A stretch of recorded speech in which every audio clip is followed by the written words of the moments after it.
Did you know 2019 में India में से 589,000 स्टूडेंट्स ने अपनी फर्दर स्टडीज़ को कंटिन्यू करने के लिए, हायर स्टडीज़ को परस्यू करने के लिए अलग अलग फॉरेन कंट्रीज़ में ट्रैवल किया था। और उसमें से भी 1/3 ऑफ स्टूडेंट्स सिर्फ यूएस गए थे। तो दोस्तों, इतने सारे बच्चे, इतने सारे स्टूडेंट्स फॉरेन कंट्रीज़ में ट्रैवल क्यों करते हैं अपनी स्टडीज़ को कंटिन्यू करने के लिए?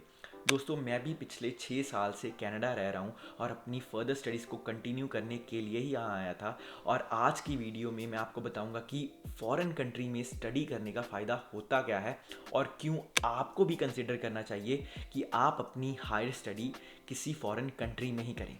Let's get into the video first.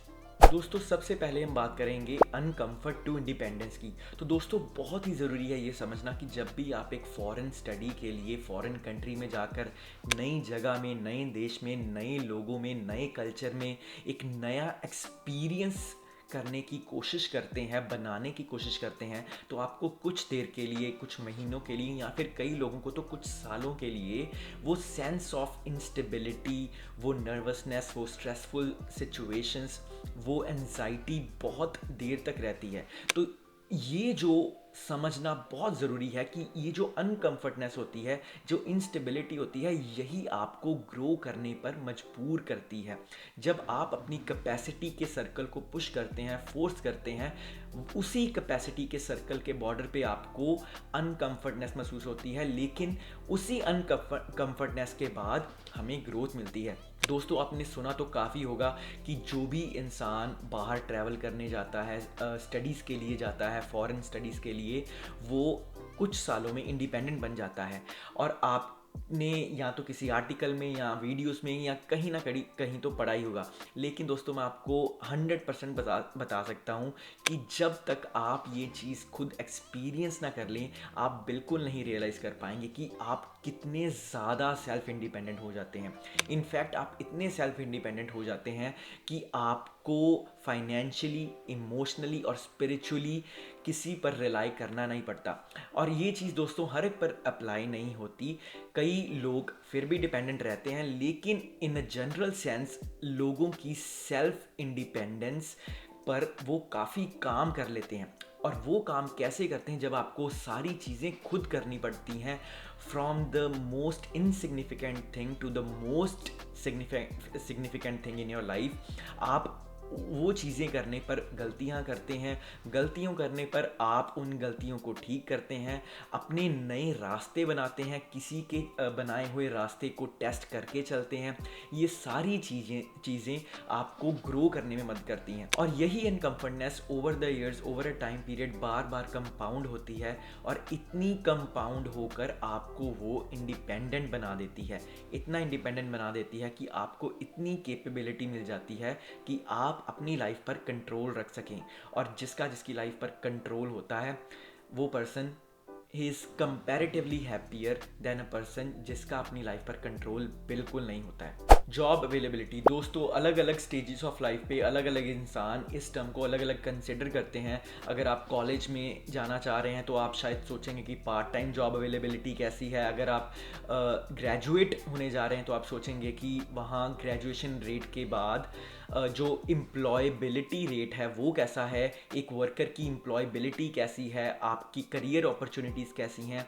दोस्तों, मैं आपको 100% बता सकता हूँ कि developed nations like UK, US, Australia, Canada, New Zealand, यहाँ एम्प्लॉयमेंट रेट काफ़ी कंपेरेबली हायर होता है compare to developing nations like India. तो मतलब क्या है कि probability of you being unemployed is very very low अगर आप कोई भी जॉब रेडी करने को तैयार हैं। दोस्तों, मैंने अपने 6 साल के जर्नी में कनाडा में बहुत सारे जॉब्स किए, स्पेशली ड्यूरिंग माई स्टडीज़।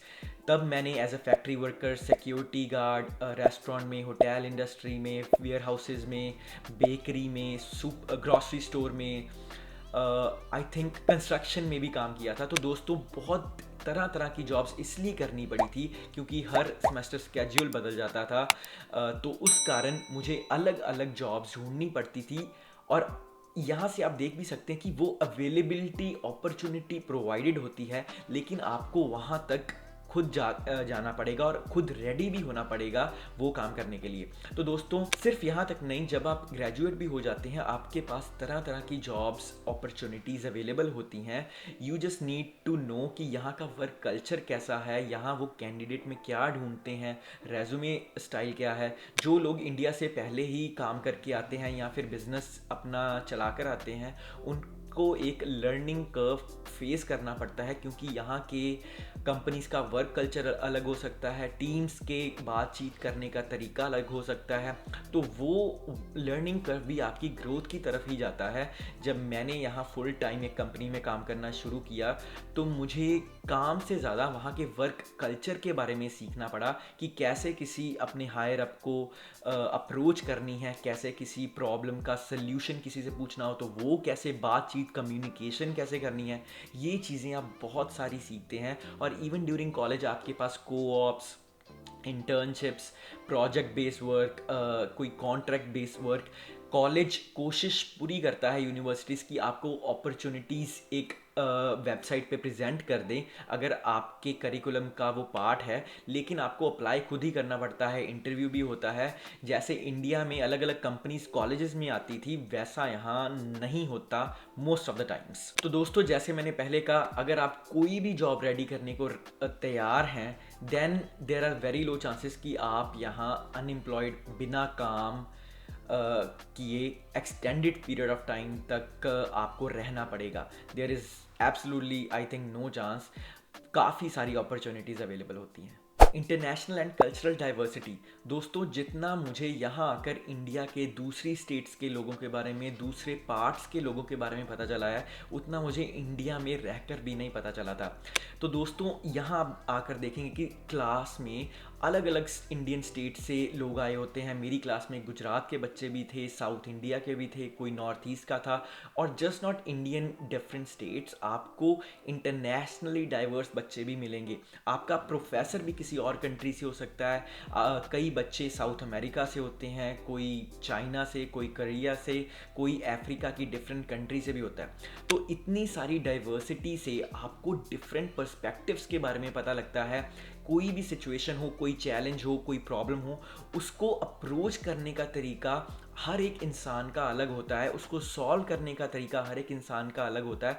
और आपको इससे ये नहीं समझ आती कि आप गलत हैं या फिर अगला सही है। आपको ये समझ आता है कि आपके पर्सपेक्टिव को कितनी डेप्थ की ज़रूरत है, कि हर एक सिचुएशन को अप्रोच करने का तरीका, there are unlimited ways to solve और अप्रोच अ प्रॉब्लम। तो दोस्तों ये बहुत ज़्यादा इंपॉर्टेंट है, क्योंकि जब आप कॉलेज से बाहर काम पर भी जाएं तो वहाँ भी आप देखते हैं कि अलग अलग कल्चर्स के लोग होते हैं। तो आपको हर एक के साथ टीम बिल्ड करके काम करना होता है। इवन इन स्कूल जब ग्रुप प्रोजेक्ट्स होते हैं आपको अलग अलग कल्चर्स या अलग अलग नेशनैलिटीज़ के लोगों के साथ मिलकर काम करना पड़ता है। और वो चीज़ आपकी पर्सनैलिटी ग्रोथ में काफ़ी ऐड करती है, आपको सीखने का मौका देती है, आपको हम्बल होने का मौका देती है। लेकिन इसका सबसे बड़ा फ़ायदा ये था कि आपको अलग अलग लैंग्वेजेस सीखने का भी मौका मिल जाता है। नॉट कंप्लीट लैंग्वेज, लेकिन आप अपने दोस्तों से, अपने कॉलीग से hello, hi, thank you, sorry, basic चीज़ें या बेसिक सेंटेंसेस, किसी को ग्रीट करना हो, ये भी काफ़ी सीखने का मौका मिलता है, जो आपकी ग्रोथ में काफ़ी कुछ चीज़ें जो कि नॉन सिग्निफिकेंट मानी जाती हैं लेकिन बहुत ही सर्टनली इम्पॉर्टेंट होती हैं उसमें ऐड होती हैं। Time travel, yes, I am not kidding दोस्तों। खासकर उन लोगों के लिए जो इंडिया के किसी रिमोट पार्ट से हैं या फिर किसी मेट्रोपॉलिटन सिटी या कॉस्मोपॉलिटन सिटी से बिल्कुल नहीं हैं या वहाँ बहुत ही ज़िंदगी में कम गए हैं, then you are going to time travel. Yes दोस्तों, जब मैं यहाँ आया था, मैं अमृतसर पंजाब से आया था। तो अमृतसर एक बड़ा शहर नहीं है जहाँ लेटेस्ट टेक्नोलॉजीज़, बड़े बिल्डिंग्स, स्काई स्क्रेपर्स हों।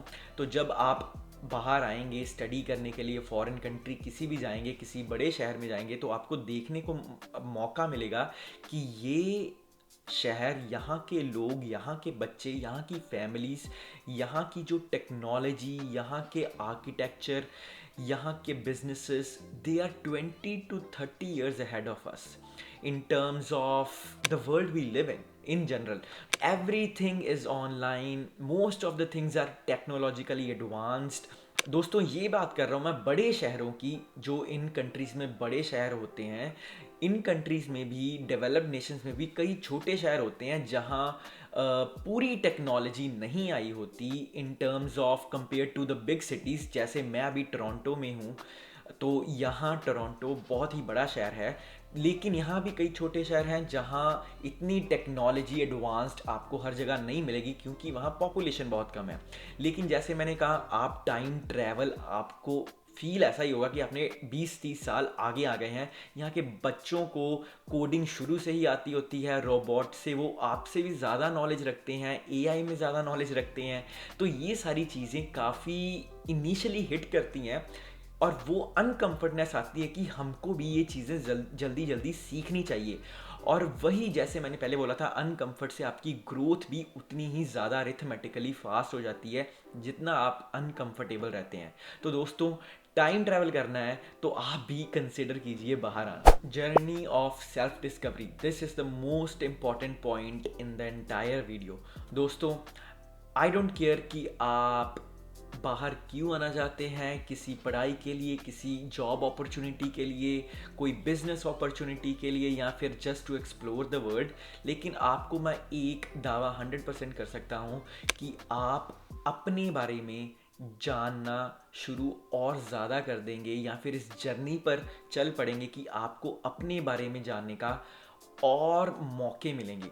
दोस्तों, फ्रॉम माई लास्ट 6 ईयर्स के एक्सपीरियंस से मैं आपको बता सकता हूँ कि अदर देन एनीथिंग जो भी आपकी ज़िंदगी में एग्जिस्ट करता है, सबसे ज़्यादा इंपॉर्टेंट चीज़ ये होती है कि आप अपने आप को जानें। आपको क्या चीज़ें पसंद हैं, क्या नापसंद है, आपके लिए सक्सेस का मीनिंग क्या है, आपके लिए हैप्पीनेस का मीनिंग क्या है, आपके लिए ग्रोथ का मीनिंग क्या है, आपको कितने पैसे खुश करते हैं, आपको अपनी फैमिली अपने पास चाहिए, कब चाहिए, सारी चीज़ें आप अपनी ज़िंदगी में जब डिफ़ाइन कर लेते हैं और उस रास्ते पे चल पड़ते हैं कि आपको अपने बारे में समझना ज़्यादा अच्छा लगने लगता है, तो उसको सेल्फ डिस्कवरी बोलते हैं, सेल्फ अवेयरनेस बोलते हैं, सेल्फ रिलायंस बोलते हैं। दोस्तों, काफ़ी बच्चे यहाँ आते हैं, काफ़ी टाइम बताते हैं, काफ़ी अनकंफर्टेबल होते हैं, जॉब्स करते हैं, पढ़ाई करते हैं, बिजनेस खोलते हैं, पीआर हो जाते हैं, परमानेंट रेजिडेंट बन जाते हैं, एनआरआई बन जाते हैं, लेकिन फिर भी सेल्फ डिस्कवरी की जर्नी में पीछे रह जाते हैं। और मेरी कंसिडरेशन में वो इंसान इतना ग्रो नहीं करता इन कंपैरिजन टू वो इंसान जिसने शायद पैसे ज़्यादा इकट्ठे ना किए हों, जिसने शायद जॉब अच्छी ना ली हो, जिसके पास गाड़ी बड़ी ना हो, लेकिन उसको अपने बारे में ज़्यादा पता चल जाए, self discovery, self reliance, self aware हो जाए वो कि वो किस टाइप का इंसान है। I think that person is more successful in my view compare to any other person. ये जो जर्नी है ब्यूटीफुल होती है, काफ़ी ऊबड़ खाबड़ होती है, लेकिन उसी ऊबड़ खाबड़ नेस में आपको हैप्पीनेस मिल जाती है। और दोस्तों, इसी सेल्फ डिस्कवरी की जर्नी पे आप रियलाइज़ करेंगे कि ज़िंदगी की सारी मुश्किलों का जो आंसर है वो आपके अंदर होता है। You just need to stop looking outside. लेकिन दोस्तों, वीडियो यहाँ ख़त्म नहीं होती। आई नो इस वीडियो में मैंने उन पॉइंट्स की बात की कि आपको क्यों स्टडी अब्रॉड के लिए फॉरेन कंट्री जाना चाहिए, लेकिन there is a different perspective to कि आपको क्यों नहीं जाना चाहिए। तो दोस्तों, अगर आप वो वीडियो भी देखना चाहते हैं, please mention down in the comments अगर आप इंटरेस्टेड हैं। I would love to have your feedback, या फिर कोई स्पेसिफिक पॉइंट हो जिसके बारे में आप चाहेंगे कि मैं उस वीडियो में बात करूं, या फिर वो वीडियो बनाऊं या ना। Feel free to drop your comments, and I hope again you love the video. बाकी वीडियोस भी चेक कीजिएगा अगर आपको ये वीडियो पसंद नहीं आई, and also please don't forget to press the subscribe button अगर आपको वीडियोस पसंद आ रही हैं। Thank you, love you and bye.